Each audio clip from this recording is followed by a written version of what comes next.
Was selected as one of 4 cities to be recognized as a World Festival and Event City by the International Festivals and Events Association. According to a media release from Visit Pittsburgh, an international panel of experts judged each city's commitment and fostering to festivals and events, the economic impact of the activities, and the role in enhancing the quality of life for residents and visitors. Pittsburgh joins 3 other cities in the U.S. to earn this honor in 2024.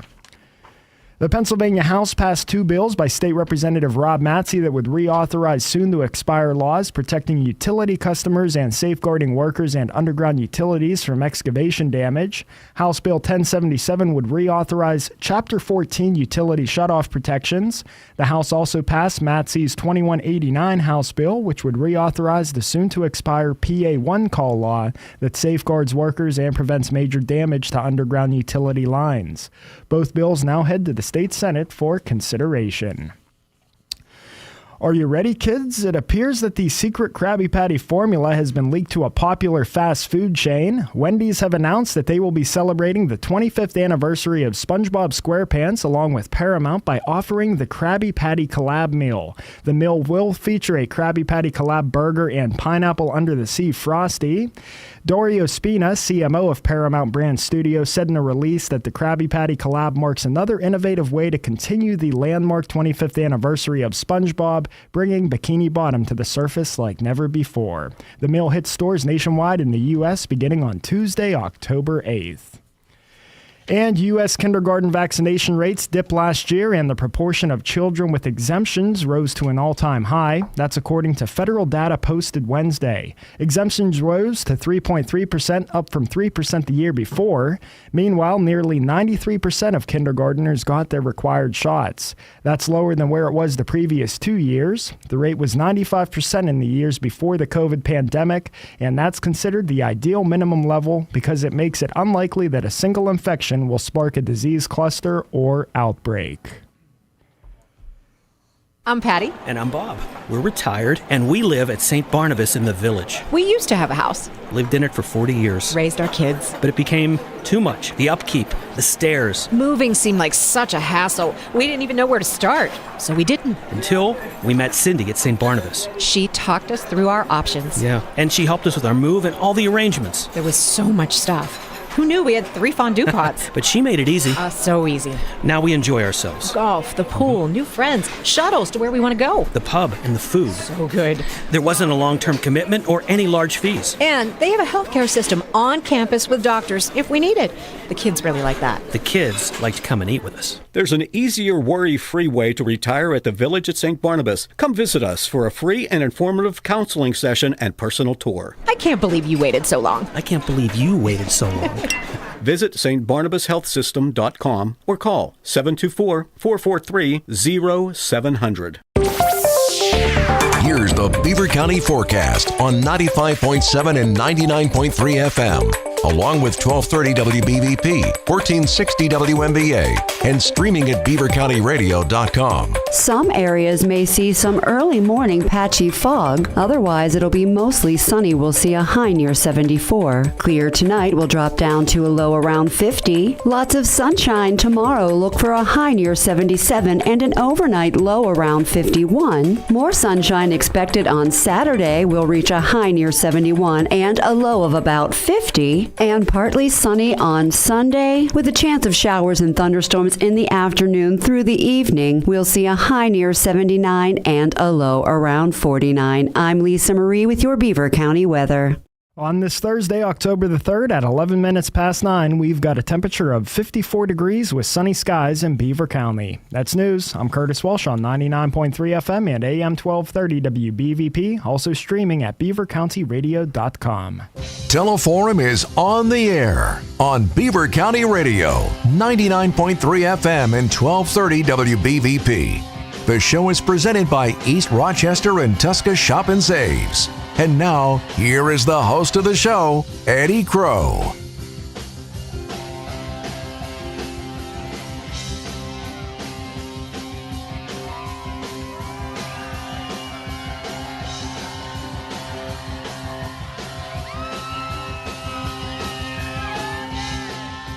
It is Teleform. We're just getting our ducks in a row, and all of our ducks are here. It is Ask the Commissioners, Jack Manning and Tony Amadio and Dan Camp, all sitting in the studio. You can listen, which clearly you are now, and you can watch on our Facebook page. This is being live streamed. First things first, good morning, gentlemen. Everything all right?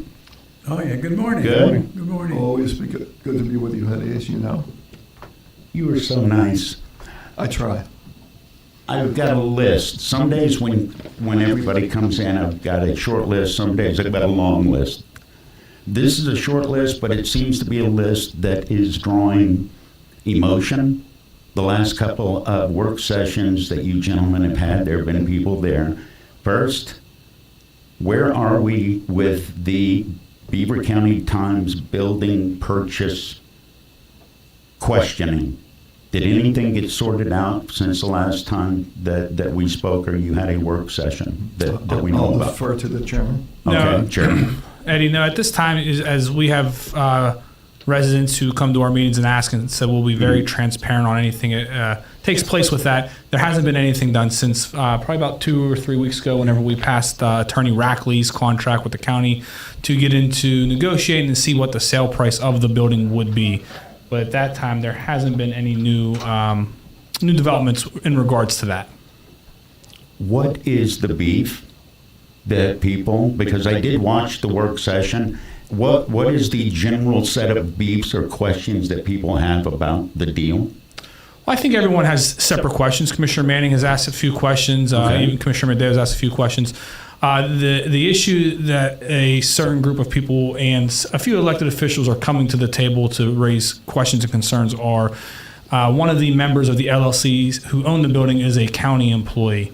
There are concerns that they purchased the building last year at a lower price than what the building was assessed at during the reassessment. Of course, the county back in March, whenever this discussion was being had as well, also got an independent appraisal done.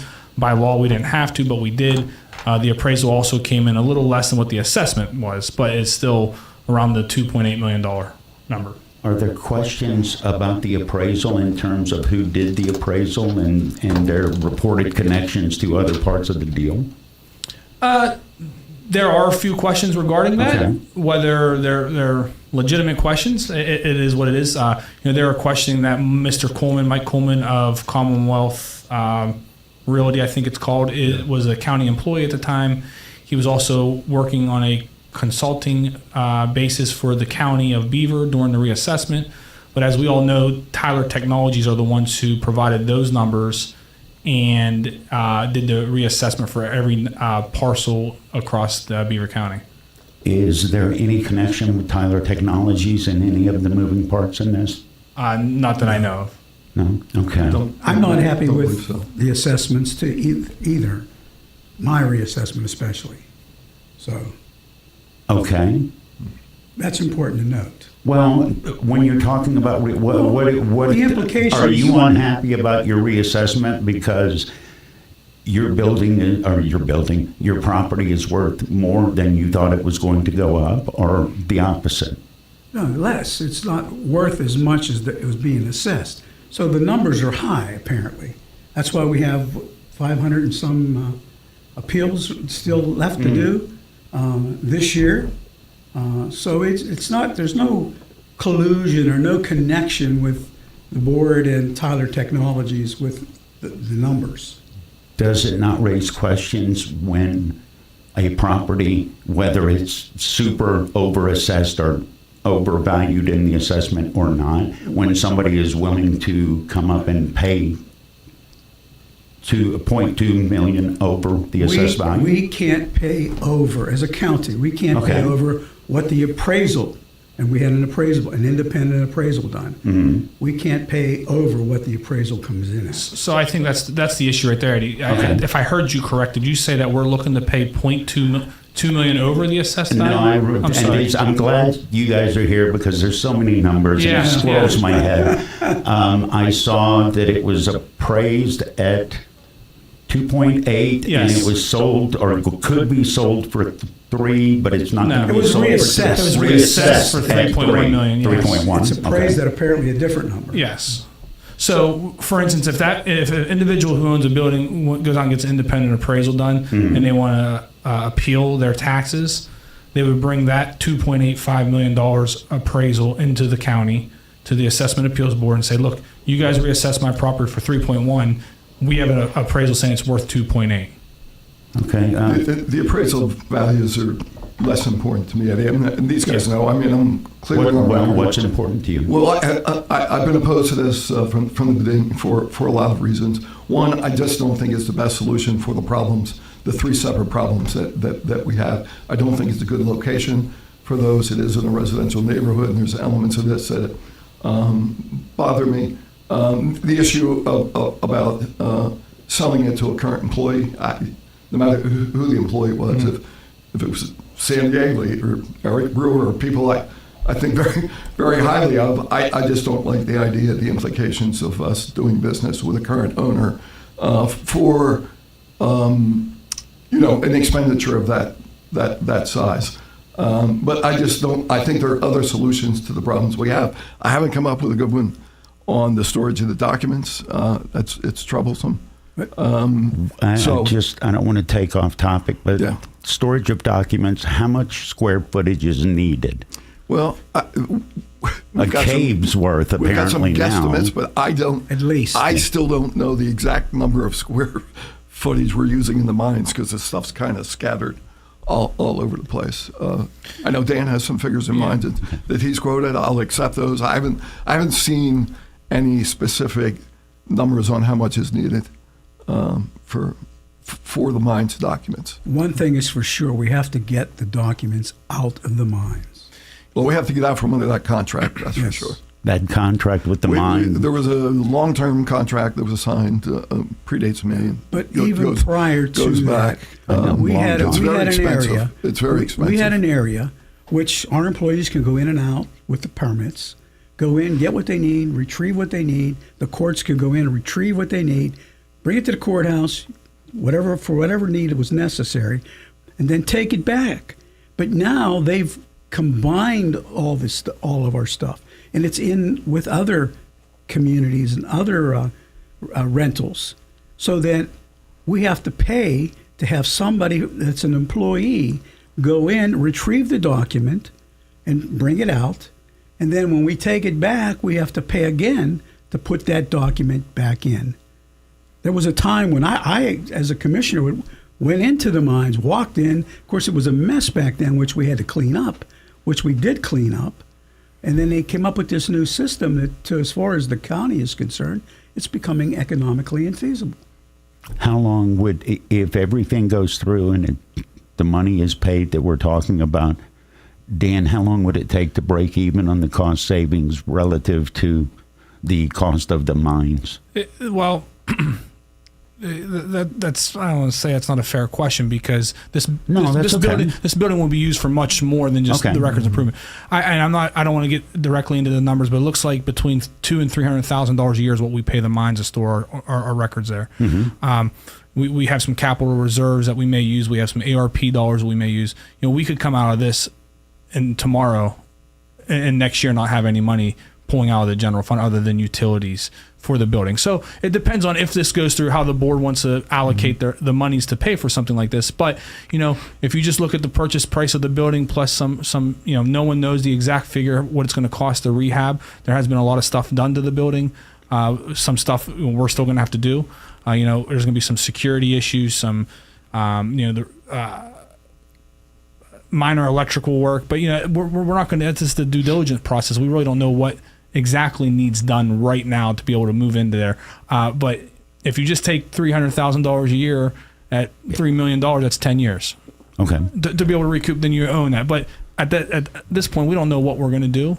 This is still in the due diligence process, and we're always open for other suggestions. I know there's been residents who come to our meetings and say, why don't we do this? Why don't we do that? Well, they don't realize we tried to do that a few years ago, and it was going to cost us upwards of $5 million to put some sort of building down behind 911 whenever we went through the permitting process and everything. You mentioned the improvements. Do we know how much money was spent on the improvements? We don't, and I think that's building? what Mr. Rackley is going to figure out for the board whenever he starts to discuss. I know there's been new fire suppression put in, there's been new water lines put in, there's been the roof, HVAC. These are just mid conversations that we've had recently, but this is what Mr. Rackley is going to do for the board and be able to provide us with information. It's Ask the Commissioners. You can post your question on the comment section on the live Facebook feed, or you can call 724-843-1888. Jack Manning and Tony Amadio and Dan Camp are here. You mentioned due diligence. What's the timeline? Is there a timeline? I don't believe there's a timeline, no. The timeline is with the mines. Our contract is up at the end of next year. Okay. That's the only timeline I think we have. Right. Yes. So it's one of the end of things. 25. We need to have a solution before then. Is it expected that this deal's going to go through, or if there are concerns about it, is there a backup plan behind this? As of right now, I don't believe there is one. There's other options out there with mines. I'm sure there's other record storage improvement, record facilities that we could store. We're running out of the room at the courthouse. Okay. I will tell you this problem isn't unique to Beaver County with the storage issues. I think Westmoreland and Fayette, different people are actually building 25,000 square foot storage buildings just for document storage because the government requires so much of this stuff to have paper copies of different transactions and stuff, the courts particularly and stuff. A lot is being deferred from there because they are now allowing more electronic copies as legitimate permanent copies. So a lot less is going to the mines, and our department heads have been very diligent about what they send to the mines. So we've really greatly decreased the amount that's going there, but we still have to get and extract some things have to be kept square feet 5 years, some have to be kept 7, some 10, some have to be kept lifetime. Forever. Yeah. And they are doing a good job, as Commissioner Manning said, is they are still scanning items that original document might have to be stored forever, as Commissioner Amadio said, but we're scanning that item so that you don't have to go back and get it. We could pull the scanned copy up, but some items we have to keep forever. You have to have a hard copy of no matter what. Reducing there's pension records, all kinds of things. There's people that work for us when Friendship Ris was owned by the county that worked there for decades, and every once in a while we'll get questions on pensions and retirement stuff and all these kinds of things. And we can't store that in-house in the HR department. If you've ever seen our HR department, it's about the size of the studio. So, It's Teleforum. It's Ask the Commissioners on Beaver County Radio. Jack Manning and Tony Amadio and Dan Camp are my guests. Is there, Dan, I think you mentioned I call it government money, the ARP funds. That can become a part of this as far as saving money? Not directly. Not directly. So the county... It's a form, isn't it? There's a form you're going to have to fill out. There's a formula that the county, and I know the board has stressed this since we received the money. And the county received a little over $92 million from ARP. We allocated everything but $400,000 out to municipalities, broadband, radio infrastructure, infrastructure on the roads, water, sewer, disproportionately impacted communities. Well, we're to the point now where these projects were supposed to be cleaned up and completed a few months back, but we continue to push that deadline back. These municipalities have until the end of October to complete some projects. We're going to be receiving some money back. If we go off the federal formula that was given to the Board of Commissioners across the Commonwealth of Pennsylvania, across the United States, we could have kept upwards of $40+ million and counted loss of revenue over the last few years, but we chose not to. So we still can do that, and that's what's going to happen because we don't want to send money back to the federal government. We want to make sure we spend it, whether we're putting it back out to the municipalities, whether we're putting it into county projects, or just into our reserves to be able to say, hey, this is what we're going to do over the next 10 years.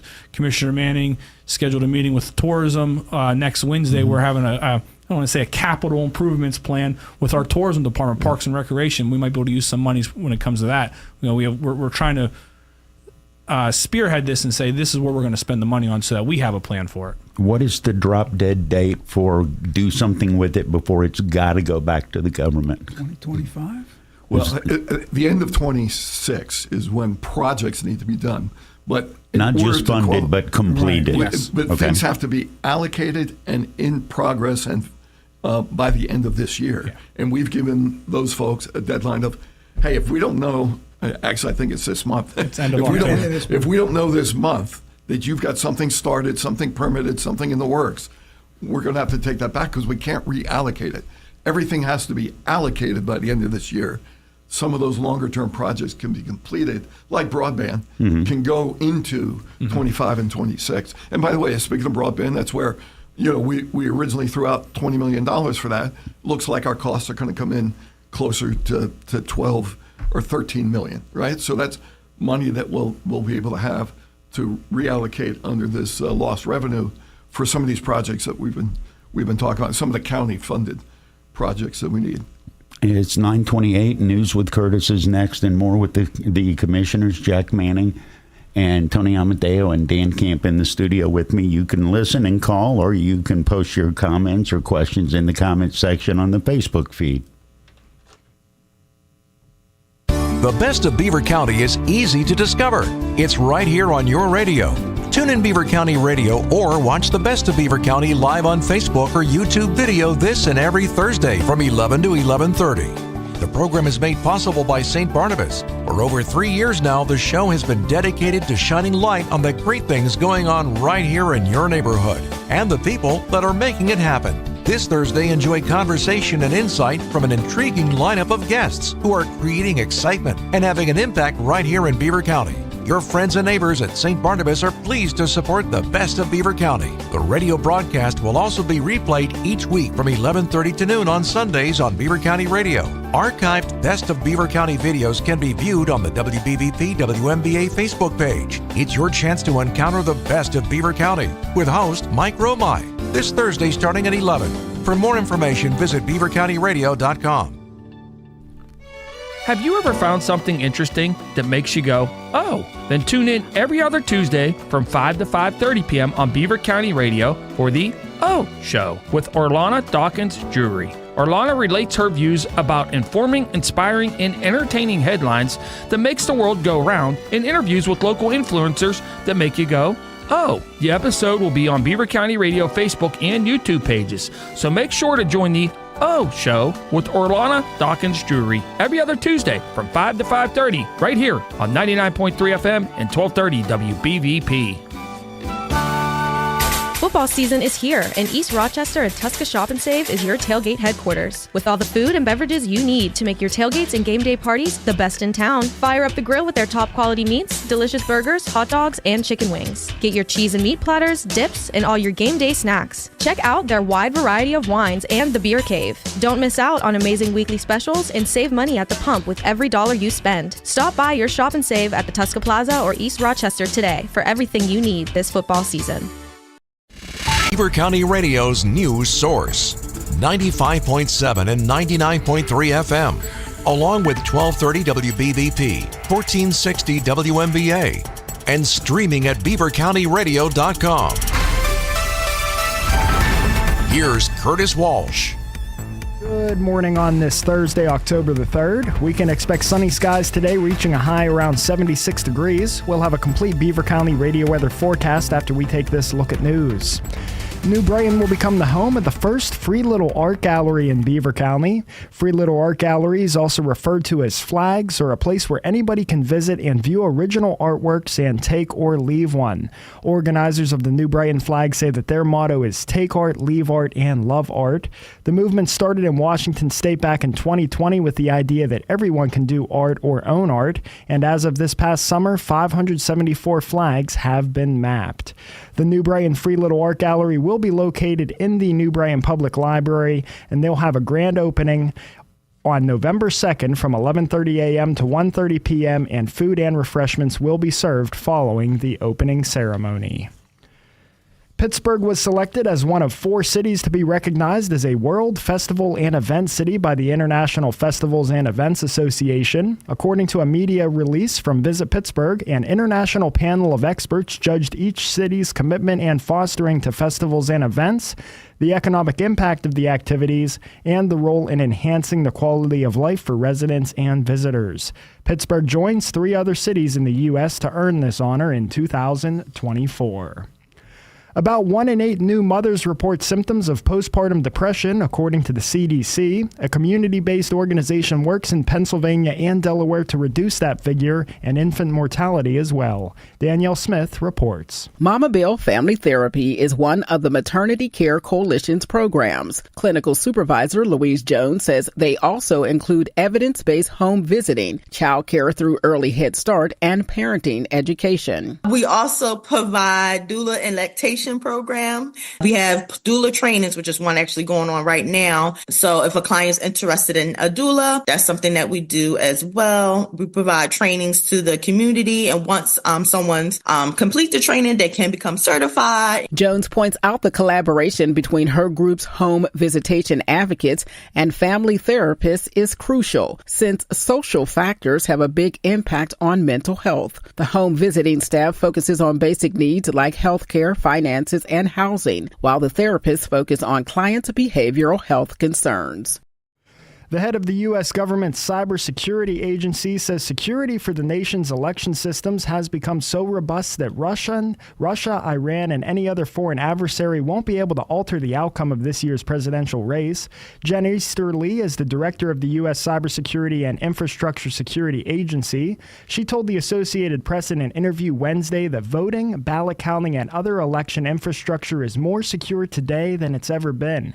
Federal agencies have warned of growing attempts by Russia and Iran in particular to influence voters before the November 5th election, and election conspiracy theories have left millions of Americans doubting the validity of election results.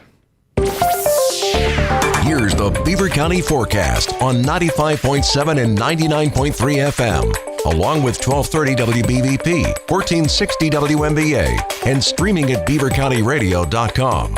Mostly sunny and mild today. We'll see a high near 74. Clear tonight will drop down to a low around 50. Tomorrow, some areas could see some early morning patchy fog. Otherwise, it's going to be sunny, and on the warmer side, we'll reach a high near 77 and an overnight low around 51. Clear skies with lots of sunshine expected on Saturday. Look for a high near 71 and a low around 50. And we'll see the sun through a good portion of the day on Sunday. There is a chance of some showers and thunderstorms beginning in the afternoon through the evening. It's going to be on the warmer side again with a high near 80 and a low of about 49. I'm Lisa Marie with your Beaver County weather. On this Thursday, October the 3rd, at 35 minutes past 9, we've got a temperature of 55 degrees with sunny skies in Beaver County. That's news. I'm Curtis Walsh on 99.3 FM and AM 1230 WBVP, also streaming at beavercountyradio.com. Teleforum is on the air on Beaver County Radio, 99.3 FM and 1230 WBVP. The show is presented by East Rochester and Tuska Shop and Saves. And now, here is the host of the show, Eddie Crow. Technically, that is correct. I am the host of the show, but on days like this, one Thursday a month, I do very little. The heavy lifting is being done by our county commissioners. Jack Manning is here, and Tony Amadio is here, and Dan Camp is here, and it's Ask the Commissioners. It's also being live Facebook streamed on our Facebook page. You can see them. You can call with questions. You can also post questions in the comments section. And Curtis had a news story that leads perfectly into the next thing I want to ask about. We'll get into ballots and hand counting ballots, but first, when do the ballots go out? They're on their way. Really? Yes. Now, wait, I've been told that by the Postal Service before. It's in the mail. It's in the mail, exactly. Like my check, like my electric bill. I forget the exact date, but yesterday, I believe if you don't see yours, the 16,600 or so folks, if you don't see one in there, I think by the 15th of this month, call the election office. because they should be delivered by the 15th of October. You should have them. I have informed mail. Yeah. I can look on my phone and see my mail that's coming today. My ballot and my wife's ballot's in the mail. What is informed mail? It's an app. Scan your mail. United States. Who's scanning the mail? The United States Post Office. Don't you think if they'd stop scanning and put in a truck, it'd show up a day or two sooner? They scan first, then truck it later. Okay. Well, that leads me, and we were talking off the air. Well, I will tell you, I mean, no joke. Go ahead. I think the reason, well, there's a lot of reasons. I think the numbers are down for applications for mail-in ballots significant. I don't remember the high point there during COVID, but I think some of the reason it's down is people don't feel like they can rely on the post office to get it and to get it back by mailing and stuff. We did add I think those numbers are down. 16,800 and some 16,000, requests. yeah, 600 or so people applied, and that's what's going out in the mail this week. And again, everybody should have them by the 15th. So potentially, if this hand count thing came to fruition, you're talking about sorting out 16,000 votes, or are the people wanting? You're talking about all of them.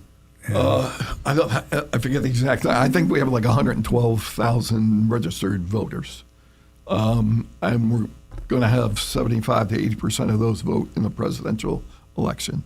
So we're talking a lot more than just the 16,000, 17,000 mail-in ballots. I don't think we're talking about the in-person ballots. The request was that we count every ballot that comes in. In 2020, it was 94,000. 94,000. I don't think people realize that when the story's gone out, people are talking about counting the mail-in ballots. It's not. It's everything. That's what these people. Who are these people that want this? Well, the main organizer behind it is a group called Audit the Vote.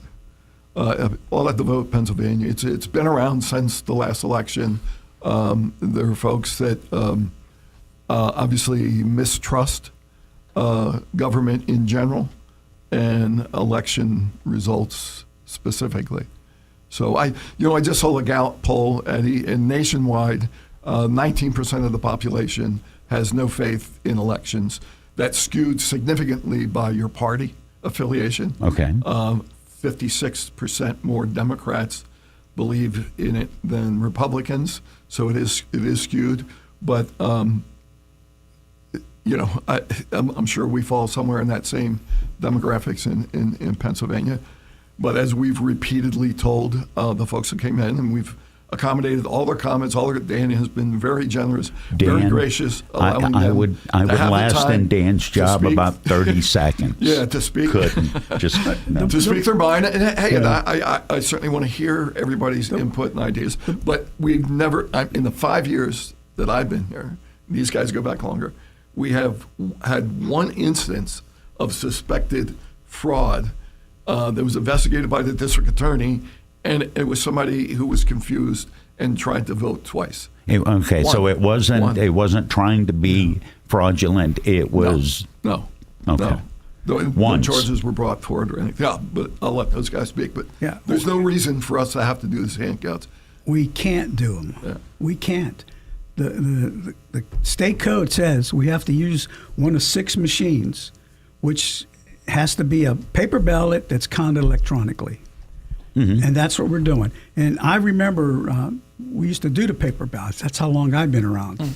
And I remember that. And then I remember we went to the electronic counting. And then it wasn't very long after we purchased all those machines, the Commonwealth of Pennsylvania came in and said, you got to do the paper ballot, scan, electronic count. You have one of these 6 companies you could use. So we had to spend an additional amount of money, a lot of money, which we got reimbursed for some of it, part of it. But it's the code. That's what we have to follow. And we presented it to those people. We said that, and they still wanted us to do it. And I think one of the important things, and Commissioner Manning has said this at the public meetings, we represent 168,000 people. Not saying the individuals who take time to come to our meetings aren't important, and that's why we give them the stage to be able to say what they need to say. But outside of our meetings, we are getting just as many requests not to do hand-counted ballots from individuals as we are to do hand-counted ballots, whether it's via email, via phone call, whether we're out in person at different events. There are people who come to us and say, we trust the election, we trust the work that our election department, not the Board of Elections, because all we do is sign the paper saying it's certified. We have individuals who are doing the work behind the scenes, and I think anyone that watches that on a daily basis will understand that Beaver County, there's no question that our election is secure and it has integrity and it's very open and transparent on how we count these ballots. We're not speaking for Philadelphia County, Allegheny County, Erie, these larger ones where they do believe the fraudulent activity is taking place. So, they're looking for, this organization I think is looking for the first group to come forward to say, hey, we're going to hand count ballots, because there's not one county in the Commonwealth of Pennsylvania there's not going to be that is doing it. So how many counties? Because of law. Huh? 67 counties, and they're all under the same guidelines. Tony said, the election guidelines are the votes can only be certified if they go through these 6 different electronic counting mechanisms. So even if we did hand count, we couldn't do it. But look, I've talked about the trust deficit in this country for a long time. People have lost faith in a lot of our institutions. But this is one where, from a Beaver County standpoint, we're looking at it collectively as a Beaver County standpoint. As Dan said, some of the other folks aren't as vocal about it. They don't show up at meetings, but they trust the system. And even this group admits that Colin Sisk, they've sat and they personally have observed our election process, and they're comfortable with what we do. Then why are they screaming at you guys to do it differently and illegally if they're comfortable with what you do? Do they not have a hobby? There's a lot of political motivations for this, right? You answered things so politely sometimes. There's a lot of political motivation. Okay. So I'll just leave it at that. How frustrating is it, because you're commissioners, you're trying to do, and like Dan said, you don't represent 2 or 3 people. You represent over 100,000 people.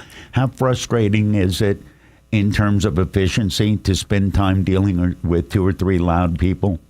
Well, we all knew what we signed up for. This is just part of the process. It's not frustrating to me. What I'm concerned about is our poll workers, the people who run the office, any vitriol that's thrown at them or anything that makes their lives uncomfortable. That's where I get. Are your concerns? I get perturbed. Are your concerns regarding that security greater this time than the last election? Well, it's always heightened, especially during an election year. I think Beaver County overall has remained very calm and very composed. We've had very few in the primary. We had very few. We're going to have a meeting on it. Incidents and stuff, but we'll be prepared for that. Yes. We get a lot of information from the state. We get a lot of information from the Department of Homeland Security of what's happening nationally and what's happening in Pennsylvania. And we'll be prepared for it. Is it going to be at least as bad as last time? Because I watched the video, and that looks like, to me, and I don't know, you guys know way better, that looks like somebody preemptively setting up an excuse to grouse on down the road. Oh, for sure. Is that what that was? Absolutely. Yeah, I believe that's win or lose, depending on outcomes and stuff that will be used. So that's post-election. I'm just worried about getting through the election and making things go. We have 129 polling places. We have a lot of people, a lot of poll workers. We have DPW. We have different people that are moving parts in making this election happen free, fair, open, and transparent. And I just want to ensure that everything goes smooth and there's no vitriol or hatred pointed towards them. These people are sworn in. They watch each other. They're real careful on what they're doing. I'm very confident in their job. And they're bipartisan, too, by the way. It's all across the political Is it more difficult to have poll workers now than it was 10 years ago?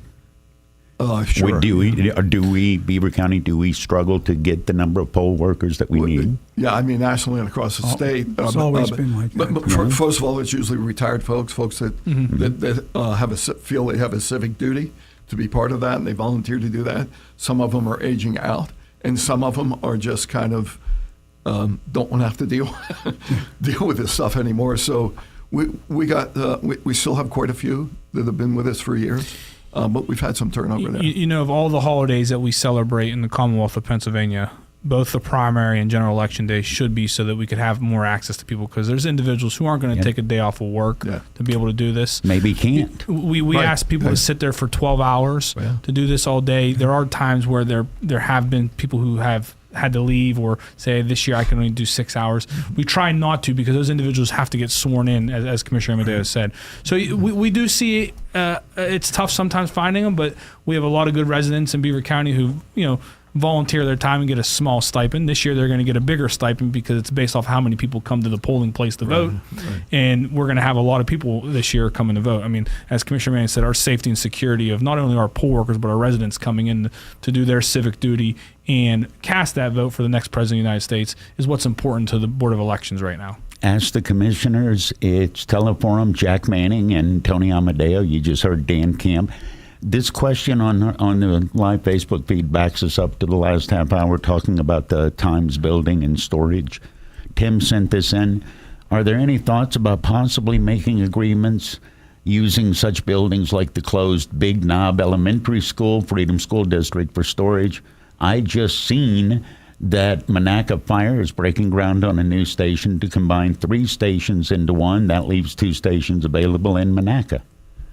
Are there new buildings that come on the market every day? We get inundated with somebody wanting us to buy their building and use it for everything from a juvenile detention facility to storage to all kinds of things. It's not a question of finding a building. It's the cost of renovation, manning, facility, making those things happen more than anything else. In relative location. Yeah. Yeah, and as he said, it's more, the board's going to have to sit down and say, what do we want out of a building? I'm not sure of square footage of those buildings. I'm sure Big Knob Elementary is a fairly big school. I know, actually, I believe last time I was there I believe there was a missing person in the woods behind, and the roof was completely leaking into the building when the police went inside there. Not saying... Not good for files. But not saying that can't be fixed with a small fix. Sure. But again, this also goes back to what Commissioner Amadio said, is the board cannot purchase a building. Every building has an assessed value on it or an appraised value on it.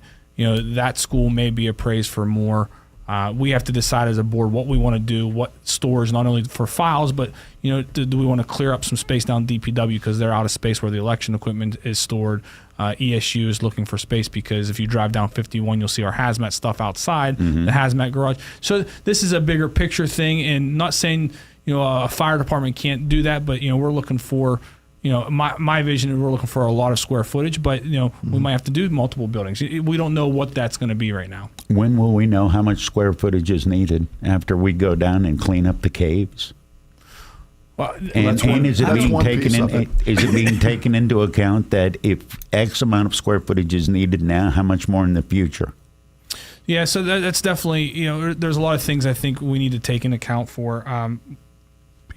I could tell you when the Records Improvement Committee recommended in 2016 to go with this new contract and get rid of our square footage space, we were renting 16,000 square foot of space there. Wow. Now it's probably, like as Commissioner Amadio said, it's spread out. It might be stored with St. Barnabas files if they have files there. It's just it's in through everywhere now. At that time, that's what they were doing. The election equipment is storing about 7,000 to 8,000 square foot down at the Public Works building of their, all of our election machines. You got to think there's 129 precincts. They have multiple machines. They have multiple voting, multiple scanners. So there is items, that we have to take into consideration. I think we're going to do that here shortly once we figure out, whether or not we. And then there's the excess capacity. How much are we going to need 50 years from now? We can't just worry about this decade. We got to worry about the next. 5, 6. Let's hope we'll need less. Let's hope the Commonwealth changes some laws and we need less when it comes to documents. Can't speak for election equipment. Hopefully we need more there. Our population grows, but when it comes to documents, hope we need less. While I've got the commissioners here, is there any update, any new information, any new investigation or discussion regarding the Beaver County Housing Authority? The trips, the business trips, the junkets, has that come back up? We were never really involved in that other than having conversations. I haven't gotten any calls about that for quite quite some time. Again, on record of saying that we're collaborating with the Housing Authority on a couple of different projects around, some with ARPA funds and some municipalities. I think Kathy Walters doing a good job. I have nothing else to say about how they do their business. That's a whole different realm and oversight, not from us. So apparently they're doing under the regs of HUD, because if they weren't, believe me, HUD will come down on you. Yeah. What should I have brought up that I didn't bring up? You guys have been great today. Well, the only other thing I knew Dan would have some. Well, the only other thing related to the elections is this threat that people think that illegals, and they think anybody that's an immigrant, legal or illegal, is an illegal, is somehow going to vote. And again, to me, we have multiple checks and balances in place that'll do that. And any common sense will tell you, if you're an illegal coming into the country, you're trying to keep your head down and not be noticed. The last thing you're going to do is show up at a polling place and try and cast a vote. I mean, it's kind of absurd to think that that's going to influence our election. But I do have some sensitivity. I've talked about this. In full disclosure, my daughter-in-law is a Japanese national. She's part of the 0.6% Asian population here in Beaver County, and people look at her differently, right? But there's a 2.5% Hispanic Latino population. Yeah. It's growing in a couple of areas and stuff. But these folks are here legally. They're adding to our economy. They're working. They're filling jobs. It just bothers me. Their main concern, of stuff that's thrown out. Their main concern is feeding their family here and back home. Dan, I apologize. I was referencing Jack. No, that's okay. Dan. And I think the only thing that the touch base, and Jack said it best, is, and I hate to say this about our residents of Beaver County, because it's not all of them, but we need to do better. Just because you see someone of another nationality doesn't mean they're an illegal immigrant coming to Beaver County. It's something, it's 2024. We are made up of many different nationalities here in Beaver County, across the Commonwealth. So it's really important that we treat everyone fair. Don't cast aspersions just because they're of another nationality. Don't make assumptions just because somebody on the internet's telling you something ridiculous. Mm-hmm. Yeah, well said, Dan. Thank you. I love you guys' optimism. We represent all the people. Again, that's not every Beaver Countyan. Yeah. There's a small fraction of them, and there always will be. But if we do better as residents and community leaders and business owners to welcome everyone, obviously there's going to be that 0.01% that is bad, but we have to overcome that. Yeah. Gentlemen, thank you so much. Dan Camp, Tony Amadio. Went by too quick. Jack Manning. Really? See, that's a compliment. No, it does. It always. It's a I quick called hour. you the wrong name in your compliment. I think it was a reflection off our heads. It had you confused. I'm just going to go ahead and bail on that one now. Jack Manning, Tony Amadio, Dan Camp, Ask the Commissioners, Beaver County Radio. Beaver County Radio and the Pennsylvania Hot Rod Company, along with